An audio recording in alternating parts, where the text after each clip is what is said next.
रांगोळ्यांचं माहेरघर म्हणून ओळखल्या जाणाऱ्या वसईच्या जुचंद्र गावातील कलाकारांनी दिवाळीनिमित्त वेगवेगळ्या प्रकारच्या रांगोळ्या साकारण्यात आलेल्या आहेत। आपण जर बघितलं तर आपण आता जुचंद्र गावातील अनेक महापुरुषांच्या रांगोळ्या या ठिकाणी काढण्यात आलेल्या आहेत। तर काही सामाजिक संदेश जे आहेत हे रांगोळीच्या माध्यमातून देण्यात आलेले आहेत।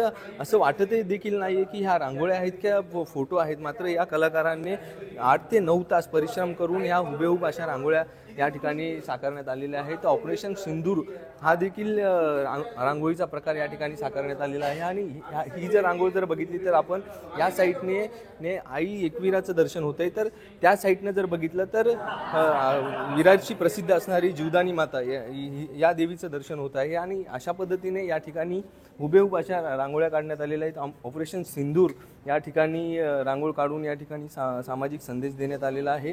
तर विमान क्रॅश झालेली जी घटना आहे ती देखील जिवंत चित्राच्या माध्यमातून या ठिकाणी या कलाकारांनी साकारण्यात आलेली आहे। आपल्यासोबत काही कलाकार आहेत, आपण त्यांच्याशी देखील बोलूया।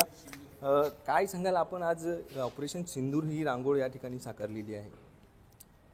ऑपरेशन सिंदूर साकारण्याचं कारण की जे यावर्षी जी दुर्घटना झाली की आपण जे झालं, जे एका स्त्री बरोबर झालं, ती साकारण्याचा, तिला पाठिंबा देण्याचा जे 2 महिलांनी पाठबळ केले त्यांना एक सादर करण्याचा मी प्रयत्न केला। किती वेळ लागला ही रांगोळ काढण्यासाठी? ही रांगोळी काढण्यासाठी मला 7-8 तास लागले। प्रदर्शन करायचं म्हटलं तर नियोजन खूप म्हणजे 1 महिना अगोदरच लागतं, पण साधारण इथलं नियोजन आहे ना हे 7 दिवसामध्ये केलेलं आहे। म्हणजे 7 दिवसापासून इथली साफसफाईपासून एक लाईट, कारण की इथलं ह्या वर्षी 2 वर्ष झाले नियोजन करताय जय म्हात्रे करतायत, नाहीतर याच्या अगोदर शिव छत्रपती समाजसेवा मंडळ करत होतं, ज्यांनी हा आमचा पाया रचला आहे ते करत होतं। पण आता आमचा आपलाच कलाकार आहे जय म्हात्रे यांनी इथलं नियोजन केलेलं नाही आणि हे प्रदर्शन रांगोळ्या काढण्यात 2 दिवसामध्ये आम्ही पूर्ण केलेले आहेत। सर, तुम्ही काय सांगाल? या ठिकाणी वेगवेगळ्या प्रकारच्या रांगोळ्या काढण्यात आलेल्या आहेत आणि महाराष्ट्रातच नव्हे तर देशाच्या बाहेर देखील या रांगोळी कलाकारांनी नाव केलेलं आहे, काय सांगाल? ह्या एका प्रदर्शनमध्ये तुम्हाला रांगोळीचे सर्व प्रकार बघायला मिळतील। म्हणजे संस्कार भारती, त्यानंतर भौमितिक रांगोळी आहे, पोर्ट्रेट रांगोळी आहे, त्यानंतर तुम्ही 3D रांगोळी एक बघितली असेल, यामध्ये खूप सारे 3D रांगोळी आहेत आणि एक स्ट्रीप रांगोळी आहे जी फक्त मोबाईलमध्ये बघू शकतो। म्हणजे आपण जर प्रत्यक्ष बघितली तर आपल्याला समजणार नाही काय काढले, पण आपण मोबाईलमध्ये बघितलं तर आपल्याला समजेल त्याच्यात काय आहे। त्यानंतर एक 2 वे रांगोळी आहे ज्यामध्ये आपण एका साईडने बघितलं तर ह्या प्रदर्शनमध्ये आपण बघितलं एका साईडने बघितलं एकविरा माता दिसते, दुसऱ्या साईडने बघितले तर जीवदानी माता दिसते। अशा प्रकारे 2 वे रांगोळी आहे। त्यानंतर कृष्णाची जी रांगोळी आहे ती पूर्ण एम्बॉस रांगोळी आहे, म्हणजे पूर्ण रांगोळी एकत्र करून त्याला शेप दिला जातो, आकार दिला जातो त्या कृष्णाचा, आणि मग त्यावरती रांगोळी टाकली जाते। म्हणजे अशा प्रकारे सर्व प्रकारच्या रांगोळ्या एकाच प्रदर्शनमध्ये आपल्याला बघायला मिळणार आहे। निश्चितच आपल्यासोबत काही रांगोळी पाहण्यासाठी आलेले प्रेक्षक देखील आहेत। सर, काय सांगाल, कशा भावना आहेत तुमच्या ह्या रांगोळी बघून?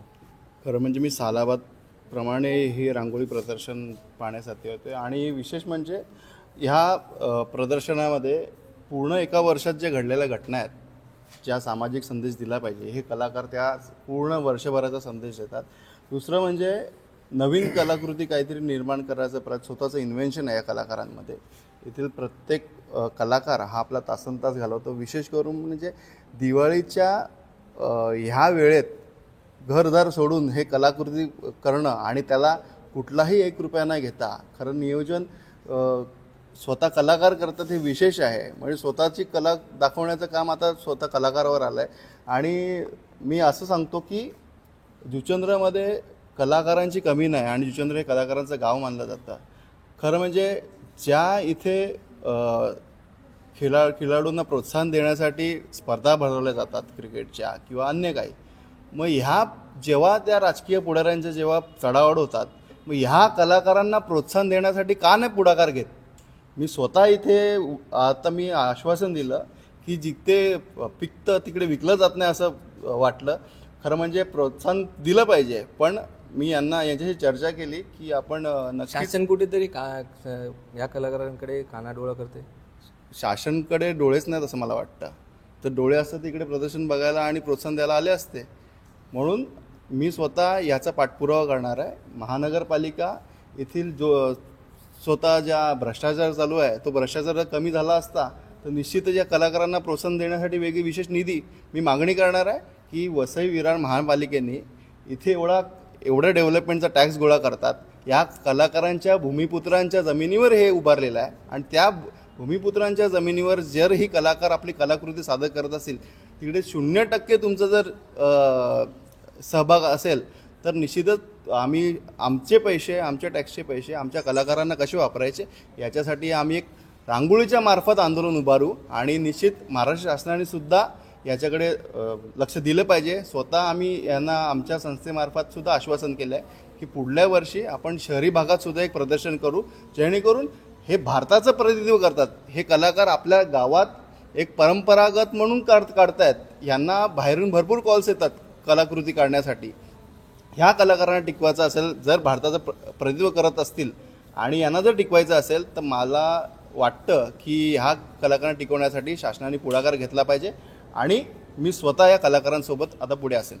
निश्चितच आपण जर बघितलं असेल तर शासनाकडून या कलाकारांसाठी कुठेतरी मदत झाली पाहिजे आणि शासनाकडून मदत मिळाली पाहिजे अशी देखील मागणी यावेळेस कलाकारांनी प्रेक्षकांमधून केली जात आहे. परंतु जुचंद्र गावामधले कलाकार जे आहेत ते देश नव्हे तर विदेशात देखील आपला ठसा उमटून आलेले आहे. त्यामुळे जे आहे शासनाने देखील यांच्याकडे लक्ष देऊन यांना काही आर्थिक मदत करण्यात येते का असा प्रयत्न केल्याची मागणी देखील करण्यात येत आहे. संदीप गायकवाड, APS मराठी, वसई.